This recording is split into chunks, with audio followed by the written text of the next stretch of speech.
Hi students, so I am here back with the NCERT series, that is the NCERT solving for the EMI chapter, that is Super 20 solving, in which we had done a few questions in the last lecture which we had done with ourselves, and now I am gonna finish this particular article, finish this particular questionnaire from the NCERT, all the important questions which are there regarding the board examinations we are going to just furnish over here and look into the important topics where you will be revising. So let's kick in live.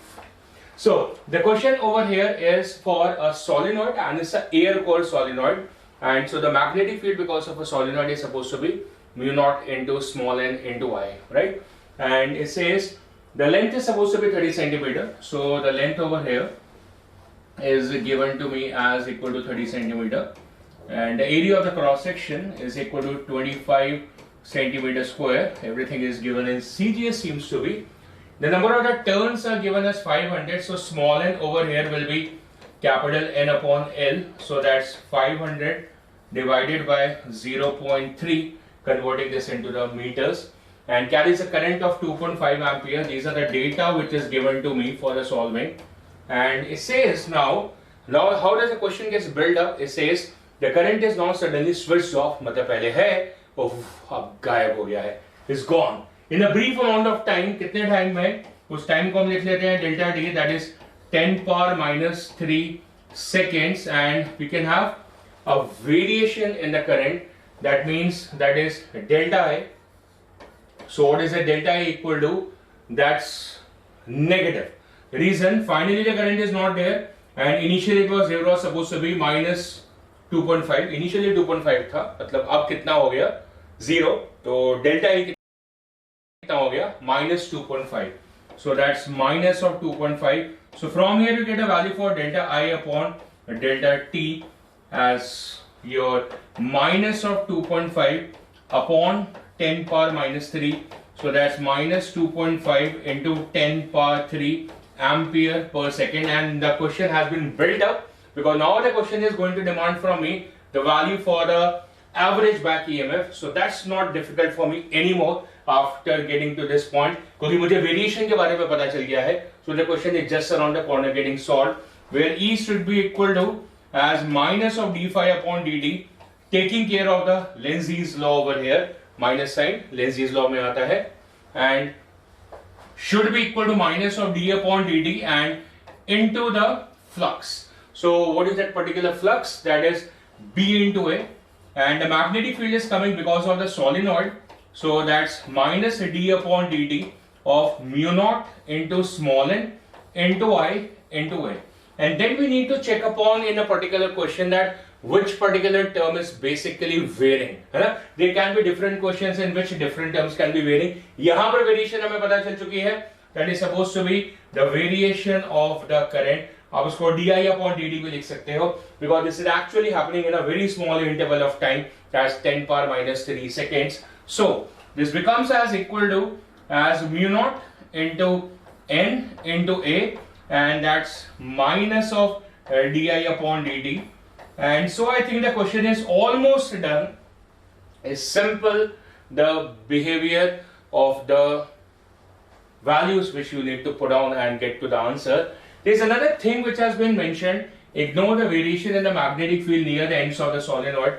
That means it is basically asking you to just use the magnetic field to be uniform. Once again, magnetic field to be uniform means what? That the B expression remains the same. Because at the ends we know the B expression is supposed to be mu naught into Ni upon 2. So it is asking us to basically use the relation of the mu naught into Ni and ignore that fringing effect near the ends of the solenoid. Right? Such that you are not supposed to check two variations in the same question. That's the basic motto of writing that particular statement as.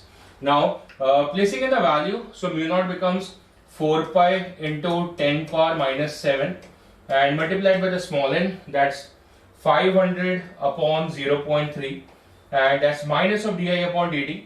So that minus and minus over here, this minus is going to take care of, so it becomes plus. So multiplied by 2.5 into 10 power 3, and this will be the value for the EMF. So we'll get the answer in volts over there. Right, so Not a pretty difficult kind of a solving should be there.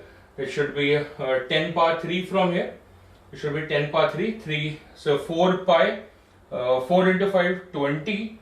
So 20 into 2.5. 4, 5, 20.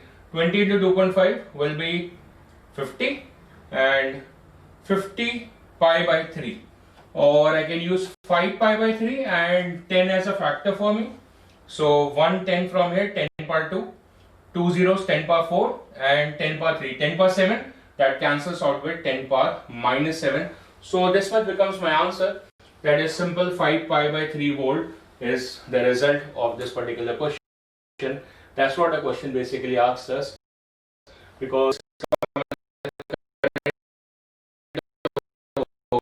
so दम तोड़ देता है, that is the value for the induced EMF, and the question is valid and completed. The next question now, and the next which good question, we have to find an expression for the mutual induction between long current carrying wire and a square loop of the side A over here. This is what we are expected to find out. So let's calculate a mutual induction. कैसे करते हैं? हम wire में current को assume कर लेते हैं, that's suppose to be I over here, and इसमें फ्लक्स इवैल्यूएट कर लेते हैं, किसमें? In the loop.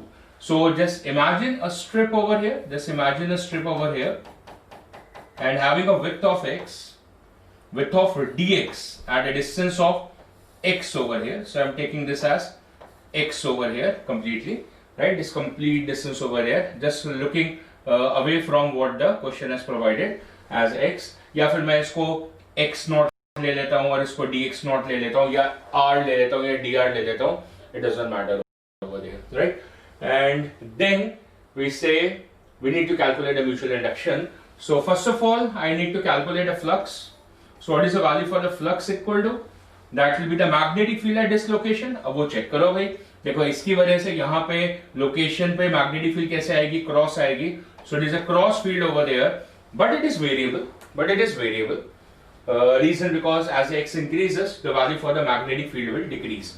As expression of the magnetic field because of the long current carrying wire is mu naught upon 4 pi into twice of I upon x. That's supposed to be the magnetic field and is variable, so that means we need to integrate it. So we should write d phi as equal to the magnetic field over there into dA.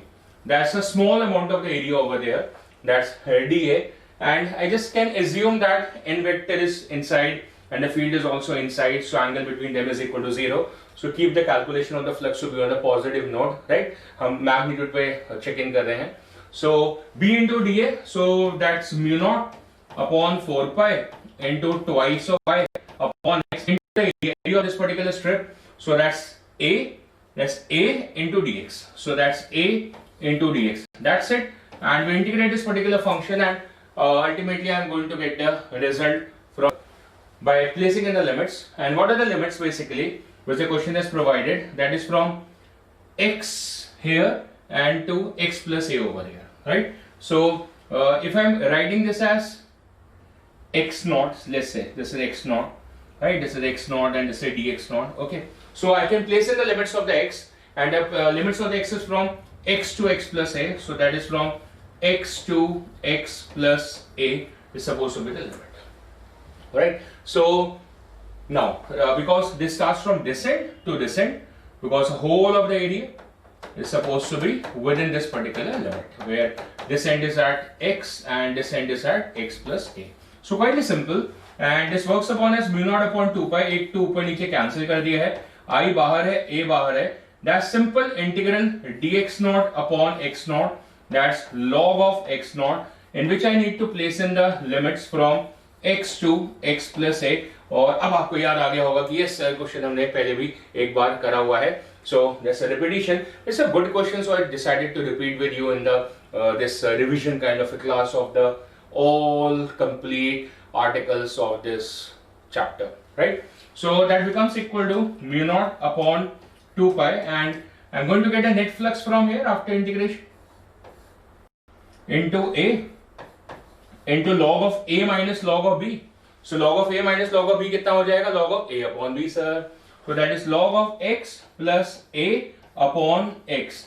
This becomes your expression and this whole term into y. Sir ऐसा आपने क्यों लिखा? ऐसा हमने इसलिए लिखा क्योंकि हमें म्यूचुअल इंडक्शन निकालनी थी, और म्यूचुअल इंडक्शन कैसे आती है? करंट किसी का, फ्लक्स किसी का, करंट किसी का, फ्लक्स किसी का, तो करंट इसका, फ्लक्स इसका, है ना? ऐसे हम बोलते हैं प्राइमरी एंड सेकेंडरी वाला कॉन्सेप्ट कि करंट प्राइमरी में देखो और फ्लक्स किसमें काटो, सेकेंडरी में। तो मान लो ये प्राइमरी है, वो सेकेंडरी है, तो हमें म्यूचुअल इंडक्शन की वैल्यू मिल जाती है and that should be equal to phi upon i। Expression मिल जाता है, वैल्यू तो न्यूमेरिकली तो हमने चेक ही नहीं करा अभी। सो एक्सप्रेशन मिल जाता है and that's mu naught upon 2 pi into a and log of ऐसे भी लिख सकते हो 1 plus a upon x। Stylish लगेगा। ओ सो फन हो गया and this is suppose to be done, that's m equal to 5 upon i। सो देखो हम इसमें रिवर्स कैलकुलेट बिल्कुल नहीं कर सकते, राइट? हम इसमें रिवर्स कैलकुलेट बिल्कुल भी नहीं कर सकते। क्यों नहीं कर सकते? देखो अगर आप इसके थ्रू इसमें फ्लक्स निकालने लगोगे तो इसकी डायमेंशन गिवन नहीं है, तो अगर इसकी डायमेंशन गिवन नहीं है तो आप इसके क्रॉस फ्लक्स निकाल नहीं पाओगे। That keeps the stress upon the idea of the theorem of reciprocity, where we can have the fun element coming in, that where to assume the current and where to calculate the flux, right? Now the reverse cannot be calculated, but does not mean that M12 is not equal to M21. That clearly signifies that we are calculating the flux across this because of this, so we can say we are calculating M21, but M12 cannot be calculated, but we are very very sure that M12 will always be equal to M21. Reason, the idea is coming from the Lenz's law, Faraday law, which are well according to the Newton third law and the conservation of energy. Right? So mutual induction आ गई है, हम mention नहीं कर रहे हैं discussion के हिसाब से कि M12 है कि M21 है, we keeping it M. So A part is done, and then comes B part, and the B part is a completely different kind of a question where it says, now assume that a straight wire carries a current of 50 ampere. So the value for the current in this is given as equal to 50 ampere, and further, and the loop is moved to the right, जैसे दिखा रखा है, the loop is moving to the right. That means x के terms में क्यों given था? Because x was an instantaneous position and the position keeps on changing, right? And the constant velocity value is also given to us, that is equal to 10 meter per second. That's a constant velocity value. And calculate the induced EMF in the loop at the instant when x is equal to 0.2 meter. So induced EMF in the loop as the loop is moving forward. We need to find the induced EMF in the loop. So let's find it out. So induced EMF. So there will be induced EMF in which branches we need to check upon. So it's a conducting loop. Basically. So we have the name as P, Q, R and S, and the loop is moving forward with the speed V. And the speed V is also given to us. Now it is moving with a constant velocity. The question is mentioned. So we are not supposed to think about how it is constant right now. Of course, it is getting pulled up over here, and there will be a current moving in this circuit. How? That's what we need to check in. So the field which is there is a cross field. It's a non-uniform field. That means the amount of the field present at this and this place is not going to be the same in the magnitude. Direction तो बिल्कुल same है, और उसका क्या फायदा होगा कि length of the conductor V और B म्यूचुअली परपेंडिकुलर है। कहां पे? QR पे, B inside, length here and V here. So X, Y and Z perpendicular है, लेकिन PQ पे नहीं है क्योंकि PQ वाला सेगमेंट वेलोसिटी के पैरेलल है, SR वाला सेगमेंट वेलोसिटी के पैरेलल है, तो इसमें तो इंड्यूस ईएमएफ नहीं आएगा, लेकिन PS वाली ब्रांच में, QR वाली ब्रांच में आएगा। तो कहां आएगा? मतलब किस पोलैरिटी में आएगा? तो सिंपल है, magnetic field inside, thumb towards the right, motion के along, so the palm upwards, inwards is supposed to be at the high potential. So the Q point becomes at high potential. So the equivalent for this is going to be, the Q point becomes at high potential. And on a similar note, देखो इन दोनों में तो battery आएगी नहीं, पर इसमें तो आएगी, और इसमें we should again have the P at a high potential by the same logic, क्योंकि field अभी भी inside है, and this should also be moving with the speed of V. पूरी की पूरी structure, पूरा loop move कर रहा है, and so this structure becomes like this. And these two batteries which are generated are not supposed to be having the same EMF, right? Because the magnetic field is different. Over here the magnetic field is B1, over here it is supposed to be B2. Reason is well explained, because it is varying according to X. So we have E1 over here and E2 over here, and the value for the E1 should be B1 L into V, if L is the length of this particular segment, so of this segment also, and the E1 is more than E2 because the B1 is more than B2. So the E1 is more than E2, and since the E1 is more than E2, so the direction of the current in the circuit is going to be like this. This is how the current is going to be. And since the current is existing, so that is supposed to be the force acting on this particular loop.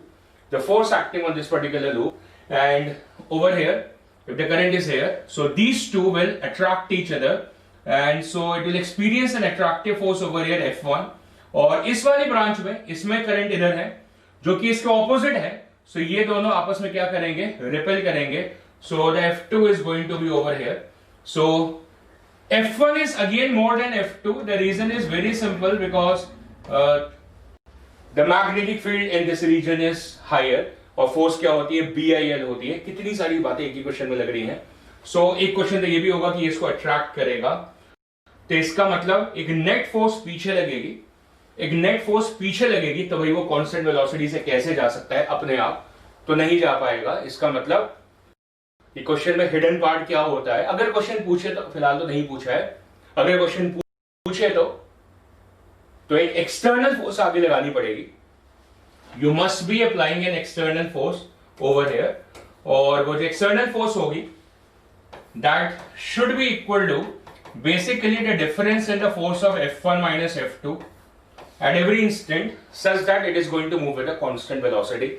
That should be if the question takes you over there. वहां तक अगर आपको लेके जाता है, लेके नहीं गया. अभी सिर्फ क्वेश्चन ने क्या पूछा है, इंड्यूस ईएमएफ बता दो, बता देंगे यहां से. So the net induced EMF is supposed to be equal to E1 minus of E2, and that should be equal to B1 into LV and minus of B2 into LV. L और V same है दोनों segments के लिए, B अलग था, so that's B1 minus B2. So mu naught upon 4 pi into twice of I upon X. That's the value for the B1.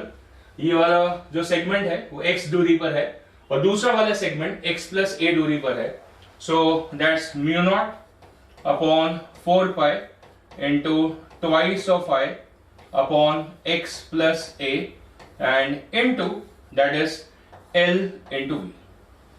And then we can substitute all the data which is given in the question to generate our result over there. So let's check up on the result. So mu naught upon 4 pi को 10 power minus 7 place कर देते हैं, multiplied by twice of I. So I value कितनी given है, 50 given है. That helps us, and that's X plus A minus of X. So X plus A minus of X will be A itself. So A upon X and into X plus A. And then we have the values for A and X, so we can substitute them. First of all, 50 into 2 becomes 100, so that's 10 power minus 5, and into A value is 0.1, so 0.1 and divided by X value, so X is given as 0.2, and then it's 0.2 plus 0.1, so 0.3. So that's what we get over there, and यहाँ पे एक decimal cancel हो जाएगा. So you'll get 1 upon 2 as 0.5, 1 upon 2 as 0.5, so you'll get 5 by 3 basically. So you'll get 5 upon 3 and into 10 power minus 5, this much volt should be your result of the answer. And it says there is supposed to be the larger resistance. It says a larger resistance, so that basically means that the question has taken off this idea, because having a larger distance will ensure that the current in the loop will approach to zero, and since the current in the loop will approach to 0, so hence there will not be forces. So F1 will not exist, F2 will not exist, so hence this will not exist. So therefore external force will not exist, no of the forces will exist, so hence the loop can move with a constant velocity. As I said, the question does not wanted you to move ahead in the question, so it generated a language of the large resistance. Somehow it had to justify that it is moving with a constant velocity. So it can be justified in two mannerism. Either there are no forces acting on it, or either the forces which are acting is getting balanced. Of course, we have done in the lectures the case where we apply an external force, generate a positive power. In fact, the last question in the last NCERT series were also like that, where we calculated a force at b square L square V by R and a power as equal to b square L square V square by R, such as to maintain the constant speed of the conductor moving in the magnetic field. Right? So good question, a good question to test your ideas and various ideas. Same diagram से देखो कितने सारे question बनते हैं. Current होगा तो अलग question बनेगा, कॉन्सेप्चुअल बन जाएगा कि ये इसको अट्रैक्ट करेगा कि रिपेल करेगा. फ्लक्स का कंप्लीटली अलग से क्वेश्चन बन सकता है कि कितना फ्लक्स होगा, सिर्फ उतना ही क्वेश्चन कंप्लीट है. म्यूचुअल इंडक्शन का अलग से क्वेश्चन बन सकता है जैसे हमने सॉल्व करा. And so the question is extremely good. Resistance given हो सकती है and find the value for the induce current. EMF निकालिए, जितनी रेजिस्टेंस होगी डिवाइड करोगे, इंड्यूस करंट आ जाएगा. तो so many questions can be generated from the same diagram, same idea. आगे बढ़ते हैं. It's a beautiful question. It's a beautiful question. Now you can solve the question from a shortcut, but I'm not gonna explain this question from the shortcut point of view. And you can find even in the like solution of the NCERT somewhere that how this question has been formatted over there. I'm gonna solve this through an idea which we have developed in the lectures as a time-varying magnetic field. And a time-varying magnetic field basically induces the concept of electric field. We had done this article in the regular lectures. And that induced electric field is in fact non-conservative in nature. This part also we have discussed in detail. Non-conservative in the nature in the sense because it can form the closed loops. So this might hit you where we have done this article, and this is the same idea. Let's first of all read the question, understand the question, and then we will try solving it. It says there is a line charge lambda per unit length is lodged uniformly onto the rim of a wheel. So this is a wheel over here which is having a mass m and a radius of r, and इसके ऊपर एक line charge है, मतलब यहाँ पर सारे charges होंगे. सो charge की वैल्यू भी आपको मिल जाएगी क्योंकि यूनिफॉर्म लीनियर चार्ज डेंसिटी आपको लैम्डा गिवन है. So let us assume that the charge over here is q. So the lambda should be equal to q upon the circumference. उसके लिए रेडियस चाहिए होगा, वो कैपिटल आर गिवन है. So q upon 2 pi r. So the amount of the charge is equal to lambda into 2 pi r. That's the amount of the charge present on the rim of this particular wheel.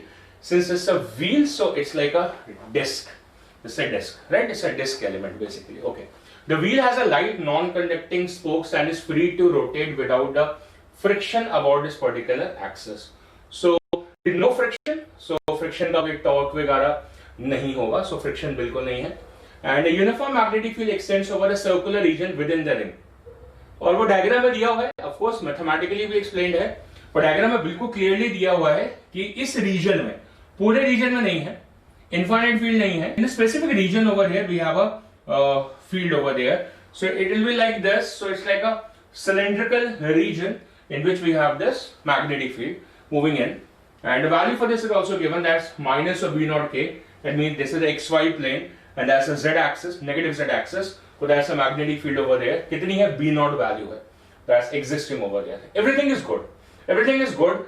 Everything was fine. But then suddenly someone came and switched off the field. What did he do? Switched off the field. एकदम से field को गायब कर दिया. पहले थी अब नहीं है, पहले थी अब नहीं है. तो क्या होगा? तो क्या होगा? वेरिएशन ऑफ मैग्नेटिक फील्ड हो जाएगा. तो वेरिएशन ऑफ मैग्नेटिक फ्लक्स हो जाएगा. तो फिर इंड्यूस ईएमएफ आ जाएगा. तो फिर इंड्यूस करंट आ जाएगा. पर हमारा क्वेश्चन उसका नहीं है. क्वेश्चन क्या है? What is angular velocity? क्या होगा? आपको दिखेगा, आपको दिखेगा क्या? कोई क्लोज सर्किट है नहीं कि करंट वरेंट देखेंगे.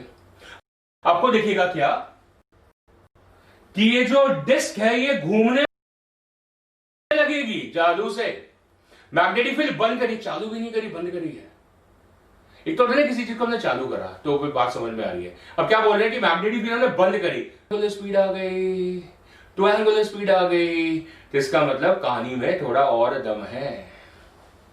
तो क्या दम है? बहुत सिंपल है, that is an idea of the induced electric field कि जो वेरिएंट फ्लक्स होता है वो क्या करेगा, इलेक्ट्रिक फील्ड को जनरेट करेगा। एक्सप्रेशन क्या होता है, integral E into dl is equal to d phi upon dt, that's a variation of the magnetic, एक ही बात है, that's the induced EMF. Induced EMF मतलब पोटेंशियल डिफरेंस, उसको कैसे लिखते हैं, line integration of electric field, same idea करा हुआ है हमने। सो दैट्स E इनटू dl, इसको इंटीग्रेट करोगे तो ये मिल जाएगा और इसको हटा लोगे, सो that will B simple, that will be simple from there. So d phi upon dt मतलब इसको ऐसे लिख देते हैं, that's a variation of magnetic flux, electric flux नहीं है, मैग्नेटिक फ्लक्स है। ये ध्यान रखना, ये क्वेश्चन अभी हम देखेंगे थोड़ी देर में कि ये फ्लक्स कौन सा है, उसके ऊपर भी बेस्ड है कि फ्लक्स मैग्नेटिक फ्लक्स है, इलेक्ट्रिकल फ्लक्स के वेरिएशन से नहीं है, मैग्नेटिक फ्लक्स के वेरिएशन से है, right. So that's E into dl, सो dl चेक कर लेते हैं, सो dl कहां से मिलेगा, सो dl मतलब यहां का पार्ट, क्योंकि चार्ज तो यहीं पर है तो उसको dl ले लिया, राइट। तो E तो इस जगह पे, क्योंकि यहां से यहां तक का डिस्टेंस, यहां से यहां तक का डिस्टेंस, यहां से यहां तक का डिस्टेंस सब सेम आएगा, E यूनिफॉर्म होगी, इसको बाहर निकाल लेंगे, इंटीग्रल dl आएगा, और इंटीग्रल dl को हम कैसे लिख लेंगे, that should be equal to 2 pi into radius, इसका रेडियस कितना होगा, कैपिटल R रहेगा। अब फ्लक्स चेक करते हैं, तो फ्लक्स कैसे आएगा, that should be d by dt of b into a। तो क्या हो रहा है, एरिया तो सेम है, जिसमें फ्लक्स कट हो रहा है, इतना ही एरिया है, सारा एरिया नहीं देखना है हमें, कौन सा एरिया देखना होता है जिसके क्रॉस फ्लक्स कट हो रहा हो, तो सिर्फ इतने एरिया में फ्लक्स कट हो रहा है, कितने एरिया में, that is pi into a square into dB upon dt, so that is our expression. So integral dl में कौन सा रेडियस आएगा, कैपिटल R, ध्यान रखना है आपको, एरिया कौन सा, पाई a स्क्वायर, क्योंकि फ्लक्स सिर्फ इसी में कट हो रहा है और आपका जो चार्ज है वो कहां पर है, यहां पर है, तो E into 2 pi R, so that's E into 2 pi R। So the value for the E that works as, area कितना लिख रहा हूं मैं, पाई इंटू a स्क्वायर, जिसके क्रॉस फ्लक्स कट हो रहा है, divided by the circumference that is 2 pi R and into dB upon dt, that's the value for the induced electric field। और वो जो induced electric field है वही क्या करेगी, चार्ज को मूव करेगी। तो किधर लगेगी फील्ड, किधर, क्लॉकवाइज या एंटी क्लॉकवाइज, एक तो नॉन कंजर्वेटिव है, इसका नॉन कंजर्वेटिव फील्ड, करेक्ट, क्योंकि एक क्लोज लूप बनाएगी, और क्योंकि वो क्लोज लूप नहीं बनाएगी तो फिर इसमें करंट कैसे आएगा, और अगर इसमें करंट नहीं आएगा तो फिर लेंजीज लॉ कैसे प्रूफ होगा, कैसे जस्टिफाई होगा।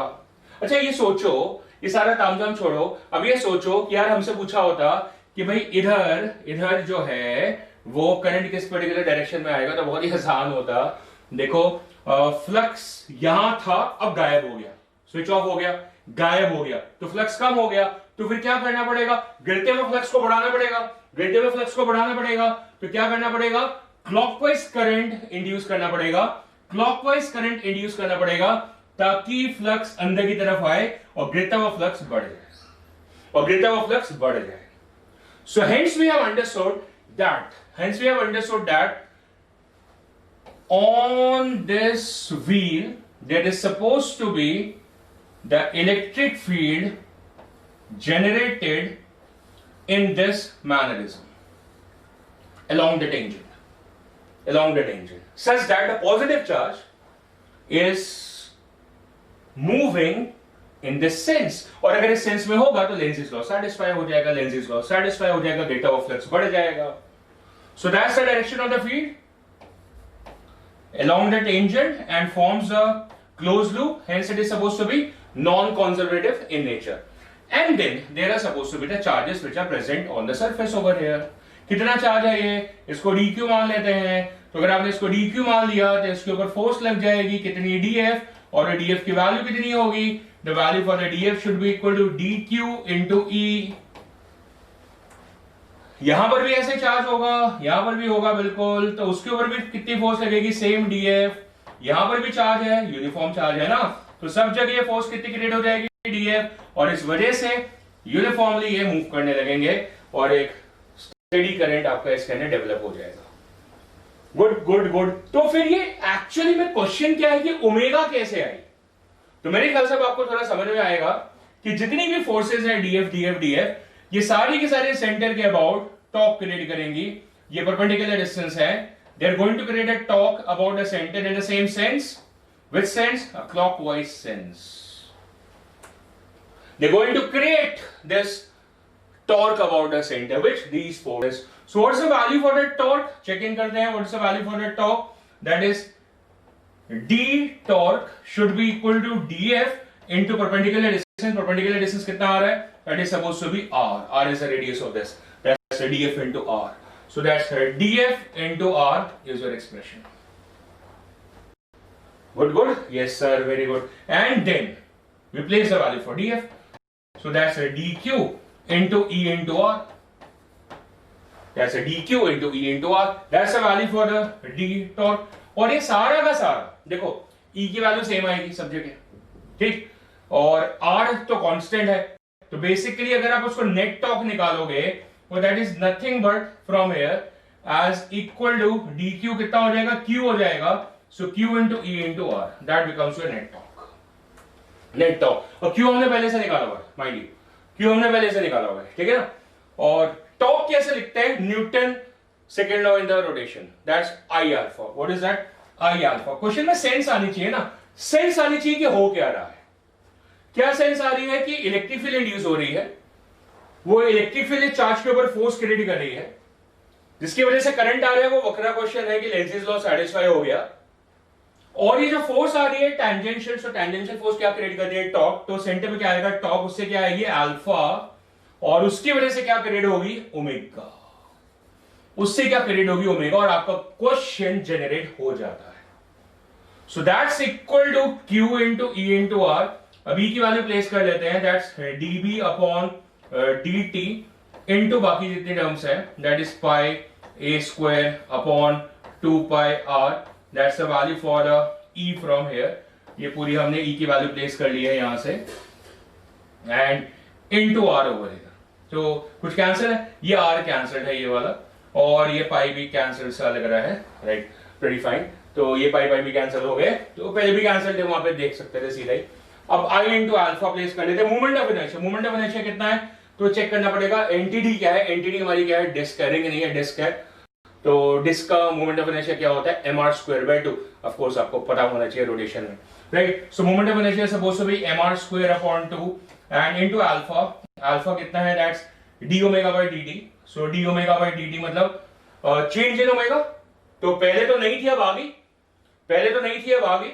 सो that is omega minus of 0 and upon dt is equal to q into db.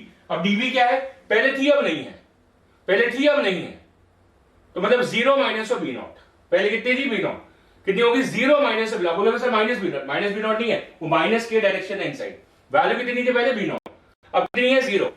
तो रिलेशन कितना हो गया, 0 माइनस ऑफ बी नॉट, और कितने समय में, dt में. बाकी क्या रह गया वो देख लो, दैट्स a स्क्वायर एंड कुछ रह गया a स्क्वायर अपॉन 2 रह गया यहां से. सो a square upon 2, that what is left over over here, right. पहले भी कैंसिल आउट कर सकते थे और वो रिजल्ट आपका रह गया. सो आई थिंक यहां से क्वेश्चन आपका सॉल्व हो जाता है. And the question is to find a value for omega, और dt यहां से कैंसिल्ड है, और ये 2 भी यहां से कैंसिल आउट हो जाता है. That 2 gets cancel out over here, and so we get a value for the omega over here, and omega becomes equal to as q into b naught and into a square and divided by over here, that is m into r square. That works upon your result. एक बार पूरा check on कर लो कि कहीं पे कोई गलती तो नहीं हुई है. सो लंबा क्वेश्चन है क्योंकि. So electric field into 2 pi R is equal to a into dB upon dt. Area कौन सा जिसमें फ्लक्स कटा, that is pi a square. So E की वैल्यू आ गई pi a square upon 2 pi r dB by dt. और फिर उससे हमने फोर्स क्रिएट करी और फोर्स से टॉर्क, सो फोर्स कितनी है dq into E, and then df into R is a torque, तो df की वैल्यू प्लेस करी dq into E, net torque निकाला q इंटू ई, और फिर आप E की वैल्यू को प्लेस कर रहे हैं, तो E की वैल्यू आ गई यहां से पूरी की पूरी प्लेस कर दी, इंटू आर, यार यहां से कैंसिल हो गया। अब बात आती थी कि आई और आर, क्यों? क्योंकि टॉर्क आई अल्फा है, न्यूटन सेकंड लॉ से। मोमेंट ऑफ इनर्शिया डिस्क का चेक करा, mr²/2 होता है, और अल्फा चेक करी हमने, D omega by D T होती है। डी ओमेगा का मतलब बाद में ओमेगा आई, पहले नहीं थी, तो ओमेगा माइनस 0।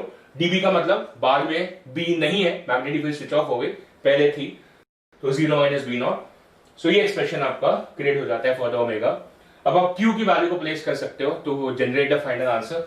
Q यहां से प्लेस कर लोगे, lambda into 2πr, and so we can just complete in the result as Q की जगह lambda into 2πr and into B naught into a square upon mr square, this r gets cancelled out and this is your result, that is 2 lambda b naught a square upon m into r works upon as your result for the question, and the question is done with the whole idea of the question intact with you. Whole idea of the question intact with you, explaining that what exactly happened step by step, and now you can have an easy solution also. There can be a method number 2 also, easier solution of course, and even if you do through that, then also you will get the question full marks in the question. पर वो feeling नहीं आती जो मैं feeling देना चाहता था question में, और इसके रिलेटेड काफी और क्वेश्चंस भी होते हैं, तो इस फीलिंग के साथ वो हो जाएंगे, इस तरीके से हो जाएंगे, जो तरीके का सीक्वेंस आपको पता चला कि हुआ क्या।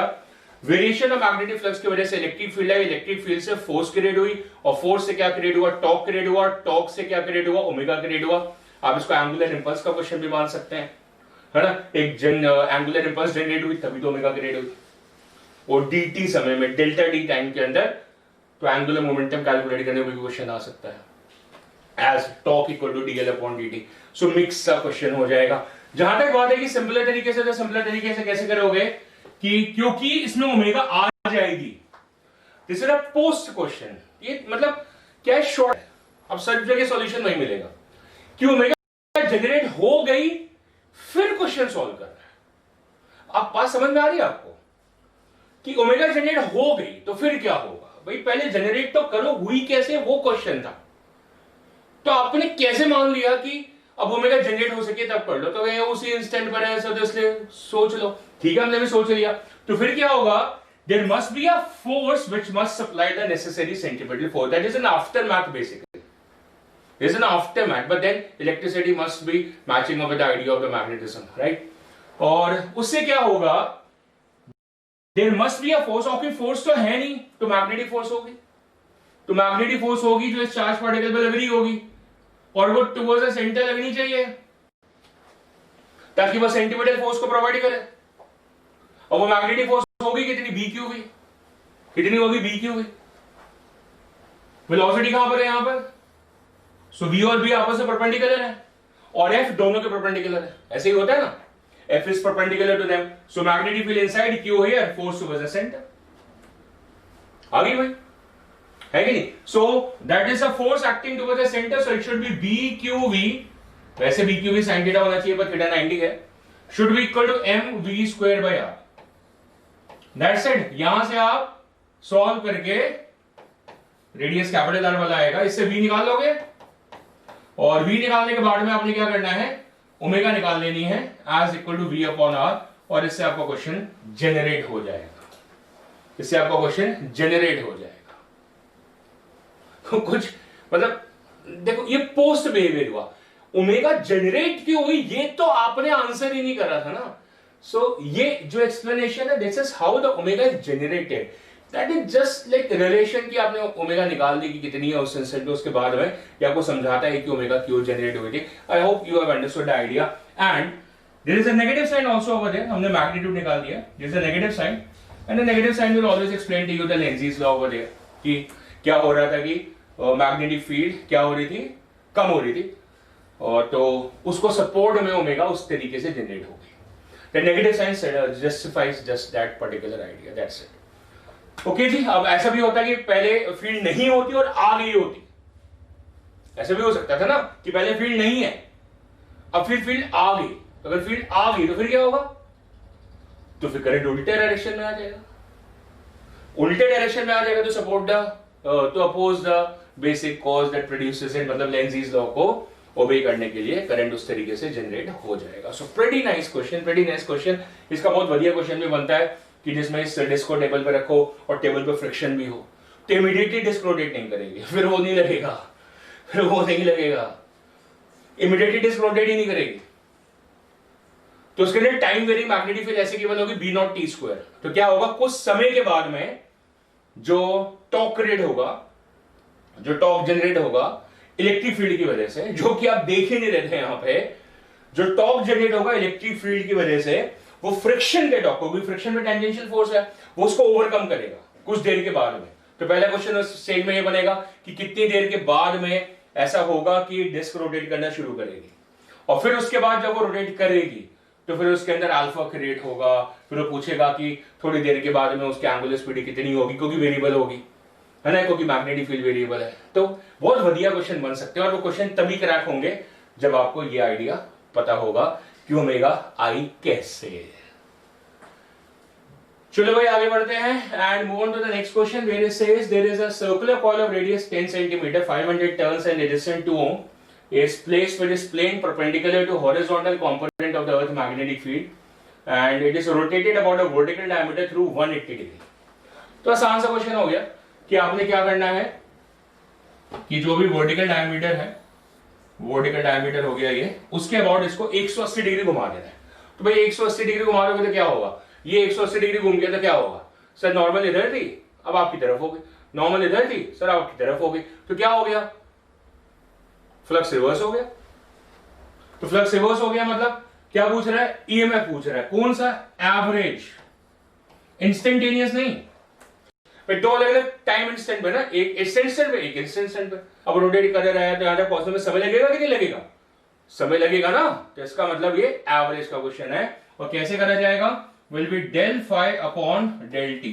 वो कैसे आएगा दोस्त, that should be N B A, है ना, पहले जितना फ्लक्स है, and minus of minus N B A. देखो एक में आप थीटा कितना यूज करोगे 0, और दूसरे में कितना यूज करोगे 180, और पहले और बाद में देख लो कौन सा कब देख रहे हो, है ना। सो पहले 0 और बाद में 180 या बाद में 180 पहले 0। So this becomes as twice of NBA. कितना हो जाएगा, twice of NBA upon delta D. ये आपका एवरेज ईएमएफ जनरेट हो जाएगा।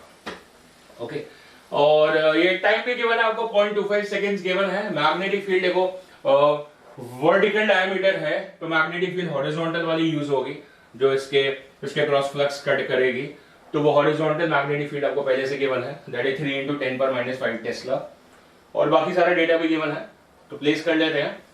So value for the E average will be 2 × n, number of turns 500 है, into the magnetic field that is 3 × 10⁻⁵, ये जो फील्ड है, नंबर ऑफ टर्न्स वहां से आ गए, into the area pi R square. So pi into radius कितना हो गया 0.1, सो 0.1 का square, so 0.01, fine. So divided by time, time भी हमें गिवन है 2.25 सेकेंड्स, सो 0.25 सेकेंड्स, 0.25 का मतलब आप 1/4 भी लिख सकते हो। सो वो ऊपर आ जाएगा, या ये 1/25 कर लो। सो अगर ये 1/25 कर लेते हो तो 25 × 20 आ जाएगा, ये 20। So that's 4 × 3 12 pi, so 4 × 12 12 pi, and into 8 10 यहाँ पे एडजस्ट हो जाएगा। सो 10⁻⁴ वोल्ट, इतनी आपकी एवरेज ईएमएफ की वैल्यू क्रिएट हो जाएगी। So very decent and easy kind of a calculation. देखो अच्छे क्वेश्चन के बाद एक आसान क्वेश्चन है।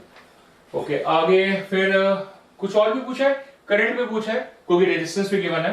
So can calculate a value for the induced current as equal to E average upon the resistance. So that will be 12 pi. आप pi की value डाल के फर्दर कैलकुलेट भी कर सकते हो और मिली वोल्ट में आंसर भी लिख सकते हो।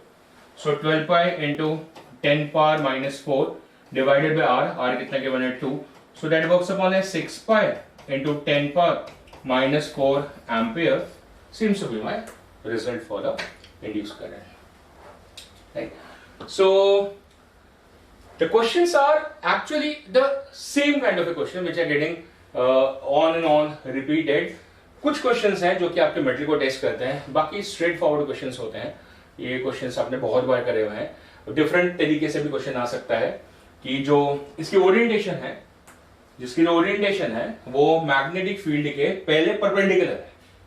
मतलब मैग्नेटिक फील्ड इधर जा रही थी, ऐसे जा रही थी मान लो, तो ये ऐसे रखा हुआ है, तो एंगल कितना होगा 90, और वहां से 180 डिग्री घुमाओगे तो भी जो एंगल आएगा वो 90 आएगा. समझ आ रही है? अभी तो कैसे रखा हुआ है कि फील्ड इधर है और इसको रखा है ऐसे तो और ऐसे घुमा दिया, पर अगर इसका प्लेन रखा है ऐसे और फील्ड इधर जा रही थी इधर, तो इंस्टेंट पहले का एंगल भी कितना है 90, और अगर उसको 180 डिग्री घुमा भी दोगे तो भी एंगल कितना आएगा 90. तो इसका मतलब तब जो एवरेज इंड्यूस ईएमएफ आएगी वो कितनी आएगी, 0 आएगी. तो ध्यान रखिएगा, यहाँ पे क्वेश्चन आपको घुमा सकता है, ठीक है ना. या फिर ऐसा आएगा कि पहले ऐसे रखा हुआ है और फिर 90 डिग्री घुमा दिया, तो फिर चेंज कितना आएगा, एनबी. पहले होगा फ्लक्स और 90 डिग्री घुमाने में नहीं होगा, तो चेंज कितना आएगा, एनबीए. तो हमेशा आने का रट्टा मार लेके 2 एनबीए होता है. चेक कर लीजिएगा कि ओरिएंटेशन को किस तरीके से क्वेश्चन ने चेंज करा हुआ है. ओहो, मैंने बोला था कि ये क्वेश्चन आएगा जिसके अंदर मैं आपको एक कॉन्सेप्ट समझाने वाला हूं. वो समझा चुका हूं एक्चुअली में, but testing of the concept आएगा. पहला पार्ट बताते हैं क्वेश्चन का. It says a closed loop is held stationary in the magnetic field between the north and south pole pieces of the magnet. ये नॉर्थ पोल है और ये south pole है, और बीच में क्लोज लूप लिया हुआ है और इसको स्टेशनरी रखा हुआ है. तो फिर क्या होगा, कुछ होना ही नहीं. क्यों नहीं होना? क्योंकि देखो, एक तो मैग्नेटिक फील्ड लाइंस होंगी ऐसे इस तरीके से, वो यूनिफॉर्म है, बिल्कुल है. और can you hope to generate a current in the loop. देखो ऐसा है, फ्लक्स जो होता है that is equal to B into area into cos of theta. देखो लूप हिल नहीं रहा है तो थीटा नहीं बदलेगा, एरिया लूप का जितना है सेम रहेगा, मैग्नेटिक फील्ड यूनिफॉर्म है, बदलेगी नहीं, तो फ्लक्स वेरी नहीं करेगा. अगर फ्लक्स वेरी नहीं करेगा तो ईएमएफ नहीं आएगी, because that is D phi upon D T. और फ्लक्स किसी भी वजह से वेरी नहीं कर रहा तो ईएमएफ 0 आएगी. और करंट कैसे आती है, ईएमएफ अपॉन रेजिस्टेंस, तो वो भी कितना आएगा, 0 आएगा. कुछ हो ही नहीं रहा है, डेड है सब कुछ, तो कैसे आएगा, कोई मोशन ही नहीं हो रहा. मोशन ईएमएफ होता है basically idea. B part. Now a close loop moves normal. अब देखो ये चल रहा है भाई, अब ये चल रहा है ना, सो मोशन ईएमएफ आ गई है. आ गई कि नहीं आई, देखते हैं. A closed loop moves normal to the constant electric field. तो एक इलेक्ट्रिक फील्ड है मान लो ऐसे, और परपेंडिकुलर मूव कर रहा है, तो लग रहा है कटिंग ऑफ द फ्लक्स हो रहा होगा. ये इसके परपेंडिकुलर मूव कर रहा है ऐसे, तो फील्ड लाइंस को काट के जा रहा होगा. And in between the plates of a large capacitor, तो हो सकता है यहाँ पे प्लेट्स ऑफ द कैपेसिटर्स हैं, है ना, और ये कैपेसिटर प्लेट्स के बीच में ये इलेक्ट्रिक फील्ड है. और आप क्या कर रहे हो कि एक लूप को इस तरीके से मूव करा रहे हो जो कि इसको काट के जा रहा है. Is a current induced in the loop when it is Holi inside. देखो पहले वो अंदर जा रहा होगा तो क्या हो रहा होगा, फ्लक्स बढ़ रहा होगा, इलेक्ट्रिकल फ्लक्स बढ़ रहा होगा, और फिर वो पूरा अंदर पहुंच जाएगा, और फिर वो बाहर निकलेगा तो फिर इलेक्ट्रिकल फ्लक्स कम हो रहा होगा. तो ग्राफ बन जाएगा ऐसे ऐसे ऐसे, किसका, फ्लक्स का. बिल्कुल सही है. तो फ्लक्स का ग्राफ बन गया, तो इलेक्ट्रिकल फ्लक्स पहले बढ़ रहा है ना. इलेक्ट्रिकल फ्लक्स क्या करेगा, पहले बढ़ेगा, फिर कांस्टेंट सा हो जाएगा, फिर डिक्रीज हो जाएगा, है ना, है कि नहीं. बिल्कुल सही है सर. ओके, सो वो तो सही है, इलेक्ट्रिकल फ्लक्स आएगा तो बिल्कुल सही है. अब आगे का क्या है, इसे करंट इंड्यूस. हाँ सर देखो, जब तक वेरिएशन होगा तब तक इंड्यूस ईएमएफ आएगा, और फिर इस रीजन में वेरिएशन नहीं हो रहा तो इंड्यूस ईएमएफ नहीं आएगा, बाद में फिर से आएगा. मैंने कहा दोस्त मेरे भूल गए कोई बात, क्या बात. There is a fun part in this. What is the fun part? क्या फ्लक्स तो देख रहे हो, पर ये तो देख नहीं रहे कि किस तरीके का फ्लक्स है, किस तरीके का फ्लक्स है. That is electrical flux. ये इलेक्ट्रिक फील्ड है, ये मैग्नेटिक फील्ड नहीं है, ये मैग्नेटिक फील्ड नहीं है. इंड्यूस ईएमएफ का आर्टिकल किसकी वजह से है, that is because of the varying magnetic flux which induces what, which induces the electric field. That is because of the varying which flux, magnetic flux. और ये मेरे दोस्त इलेक्ट्रिकल फ्लक्स है. इस वजह से ये आर्टिकल फ्लक्स तक तो सही है, पर इसके आगे नहीं बढ़ पाएगा, इसके आगे नहीं बढ़ पाएगा. फैराडे लॉ नहीं लग पाएगा, because the Faraday law clearly states that there must be the variation of magnetic flux, not electric flux. the magnetic flux, and therefore there is supposed to be no current, whether it is partially inside or completely inside or moving in or moving out, does not matter, my friends. Current will not be there because that is only because of the variation of magnetic flux. So great idea, great question. As I said, it's a conceptual kind of a question, but ये देखो फिर से उसी article से related है क्योंकि अभी मैंने समझाया the induced electric field. Moving on to the next one. This looks like an easier one. An easier one which says a wheel with 10 metallic spokes, each 0.5 meter long, is rotated with a speed of 120 rev per minute. So that frequency is equal to 120 RPM. So should be 120 upon 60 RPS. So that is 2 RPS over there. So the omega should become as equal to 2 pi into F. So that's 2 pi into 2. So that becomes 4 pi radians per second. Omega आ गई है और फिर ये question आपको पता है कि किस तरीके का है.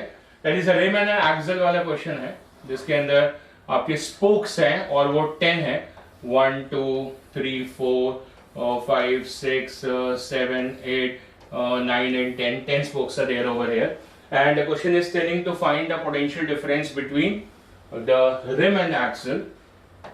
So this is the axle and यहाँ से और इसके बीच में आपको पोटेंशियल डिफरेंस फाइंड आउट करना है.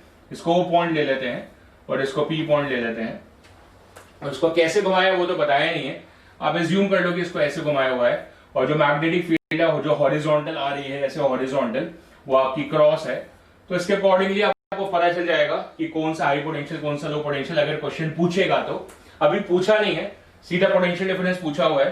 So that potential difference should be equal to कितना होता है, that is B into omega into L square upon 2, where L is supposed to be the length of each spoke.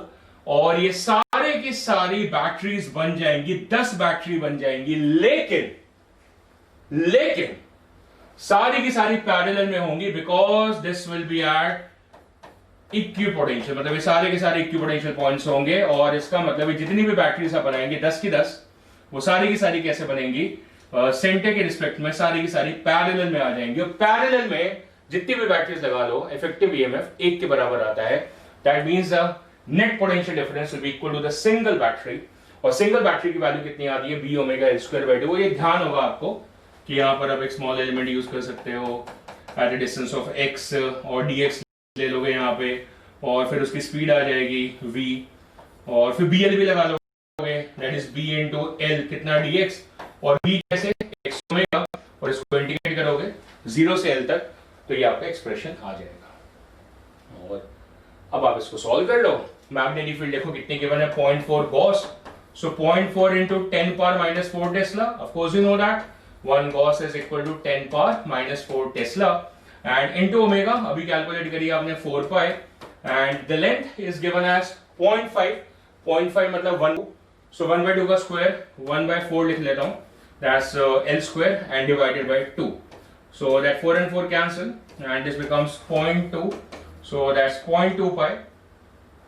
So 2 pi लिख लेते हैं and 10 power minus 5 volt that becomes a value. So that's 6.28 into 10 power minus 5 volt becomes a value for your potential difference between the rim and the axle.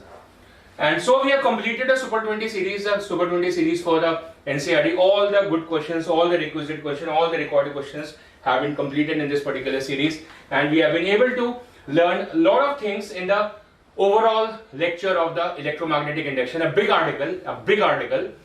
big article. What all we have learned in this particular lecture and what is important for you to revise from this particular lecture. You have an upcoming test from this article on a Monday. So what are the key points we should focus upon while you revise this particular chapter? I'm listing out that particular points over there. The chapter basically started with the idea of the magnetic flux calculations and solenoid type of a question कि solenoid में कितनी magnetic field है ना, और फिर आपने कोई loop रखा हुआ है तो उसके क्रॉस कितना फ्लक्स होगा, that kind of the questions. and कि एक एरिया को xy प्लेन में, yz प्लेन में, zx प्लेन में रखा और अर्थ की हॉरिजॉन्टल मैग्नेटिक फील्ड की वजह से कितना फ्लक्स कट अपॉन होगा, that idea. And then the idea of the Gauss law in the magnetism and what are the implications of it. Then the Faraday law statements and the Lenz's law complementing the Faraday law. You need to focus upon those ideas. And direction of induce current problems, काफी सारी problems ऐसी हमने करी हुई हैं, कम से कम 10 से 15 से 20 क्वेश्चन हमने ऐसे करे हुए हैं, उन क्वेश्चन को ध्यान से करिएगा। पर देखो उसके अंदर ऐसे ही होता है, करंट क्लॉकवाइज आएगा कि एंटी क्लॉकवाइज आएगा, तो अफसोस मत बनाइएगा कि यार क्लॉकवाइज था, मैंने एंटी क्लॉकवाइज लिख दिया। ध्यान से देखिएगा, रूल्स को चेक करिएगा। And this is an important one, the Lenz law is a consequence of the conservation of energy, ठीक है ना, नहीं तो परपेचुअल इंजन बन जाएगा, ऐसा हमने डिस्कशन करा था, जो कि पॉसिबल नहीं है। And then the Newton third law is going to be obeyed, right. And what else you need to check upon is the motional EMF, very important article, very important article, BLV की derivation, conditional की B, L and B are mutually perpendicular to each other, उसको ध्यान से। And then the question की जो loop है वो magnetic field में एंटर कर रहा है, तो पहले फ्लक्स बढ़ेगा, फिर कांस्टेंट होगा, फिर डिक्रीज करेगा, फिर उसके तमाम क्वेश्चन की जो हमने एक रिजल्ट डेवलप करा था अबाउट कि जब वो कंडक्टर मूव करेगा मैग्नेटिक फील्ड में, तो ऊपर वाले पे पॉजिटिव चार्ज आ जाएगा, ऊपर वाले एंड पे, नीचे पे नेगेटिव आ जाएगा, एक वर्चुअल इलेक्ट्रिक फील्ड क्रिएट होगी जो कि मैग्नेटिक फोर्स को बैलेंस करेगी in the form of the electric force, और लॉरेंस फोर्स जीरो हो जाएगी, उससे इंड्यूस ईएमएफ डेवलप होगा, और सर्किट क्लोज होगा तो करंट आएगा, करंट आने की वजह से मैग्नेटिक फोर्स पीछे लगेगी, तो वेलोसिटी कम होती रहेगी, exponential decay of the velocity बनाई थी। फिर हमने एक एक्सटर्नल फोर्स लगाई थी ताकि उसकी वेलोसिटी कांस्टेंट है, उससे फोर्स डेवलप करी थी और पावर डेवलप करी थी। वो सारे आर्टिकल्स इसमें आएंगे, वेरियस ग्राफ्स बनाए थे, फोर्स के, पावर के, करंट के, फ्लक्स के, ईएमएफ के, वो सारे इस आर्टिकल में आ जाएगा, right. So induce current, force and power. And then the simple article, the charge passing through the circuit. Current तो है, चार्ज तो हायरार्की पढ़ी थी हमने कि पहले मैग्नेटिक फील्ड होती है, फिर उससे फ्लक्स आता है, और फिर फ्लक्स से वेरिएशन ऑफ फ्लक्स आता है, फिर वेरिएशन ऑफ फ्लक्स से इंड्यूस ईएमएफ आता है, फिर इंड्यूस ईएमएफ से इंड्यूस करंट आता है, और इंड्यूस करंट इनटू टाइम से चार्ज आ जाता है, और चार्ज टाइम पे डिपेंड नहीं करता है, the only quantity which does not depend upon the time. बाकी सब जगह हम टाइम वेरिएशन की बातें करते हैं, चार्ज टाइम पे डिपेंड नहीं करता है, चार्ज का एक्सप्रेशन का questions. And then rotational EMF, जो कि अभी हमने लास्ट क्वेश्चन करा, that is half B omega L square between the rim point and the axial point, वो वाले questions. Time very magnetic field का हमने क्वेश्चन करा, इंड्यूस इलेक्ट्रिक फील्ड बनती है उससे, जो कि नॉन कंजर्वेटिव होती है, उसका क्वेश्चन कितना खतरनाक, कितना बढ़िया होता है, वो आपने देखा, आज ही आपने देखा उसको। And then the article of the inductors, the device inductor and everything about the inductor which we have been doing in the over last 8-9 lectures. First of all about the self induction and what are the factors on which it depends, और वो n पे नहीं n square पे depend करता है वो feature, और self induction किस तरीके से कैलकुलेट करते हैं for a solenoid, for a coil and other arrangement like a parallel current carrying sheets, right?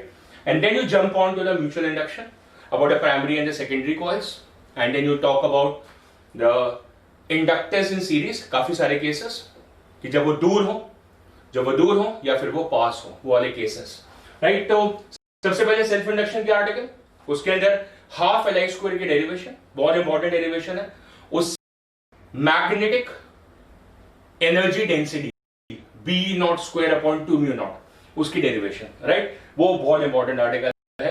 And then the mutual induction article में सबसे ज्यादा important article the theorem of reciprocity, mutual induction कैसे निकालते हैं वो article. And then finally the inductor combination in series and parallel, उसमें special वाले cases जिसमें म्यूचुअल इंडक्शन भी आएगी, कोएफिशिएंट ऑफ कपलिंग के थ्रू जो फॉर्मूला आएगा m और l को रिलेट करके, m इक्वल टू के रूट L1 L2, और k जो है वो कोएफिशिएंट ऑफ कपलिंग है, और उसके केसेस की कॉइल्स को आपने बिल्कुल पैरेलल रखा तो सारा फ्लक्स कटेगा, परपेंडिकुलर रखा तो जीरो फ्लक्स होगा, किसी एंगल पे रखोगे तो बीच बीच में लूज कपलिंग आएगी, k की वैल्यू 0 और 1 के बीच में होगी, उस तरीके के क्वेश्चन। फिर दो कॉइल्स को ऐसे रखा एक ही कोर के ऊपर, और दोनों में करंट सेम डायरेक्शन में या ऑपोजिट डायरेक्शन में, तो उससे जो इफेक्टिव इंडक्टेंस का फॉर्मूला बदल जाता है, L1 plus L2 plus minus 2m, वो वाले questions, right? And then the interaction energy, the interaction potential energy because of the mutual induction, mi1 i2 उसके derivation. And then finally we come down to the circuits. Which circuits? The three kind of the circuits, that is the LC oscillatory circuit, जिसके अंदर resistance नहीं है, idealistic circuit है, और उसमें किस तरीके से मैग्नेटिक एनर्जी और इलेक्ट्रिकल एनर्जी आपस में एक दूसरे में ऑसिलेट होती है, चार्ज कैसे ऑसिलेट करता है, करंट कैसे ऑसिलेट होता है। Then the real time circuit की रेजिस्टेंस होगी तो LCR, सो LCR circuit, damped oscillatory circuit, वो। and then finally the LR circuit, the inductor resistance circuit. And in between we have another article of the inductance coil, inductance-less coil, वो double coil, मतलब जिसके अंदर हमने एक wire को double करा पहले और फिर उसको कोर के ऊपर बांध दिया, फिर उसमें करंट पास कर दिया, तो क्या होगा, नेट मैग्नेटिक फ्लक्स जीरो हो जाएगा और उसके अंदर कोई इंडक्शन बिहेवियर जनरेट नहीं होगा। रोटेशनल इनर्शिया को हम सेल्फ इंडक्शन बोलते हैं, नहीं, इनर्शिया को बेसिकली सेल्फ इंडक्टेंस बोलते हैं। It's an analog to the inertia in the mechanics. So all these are the important articles which you need to revise for your board examination.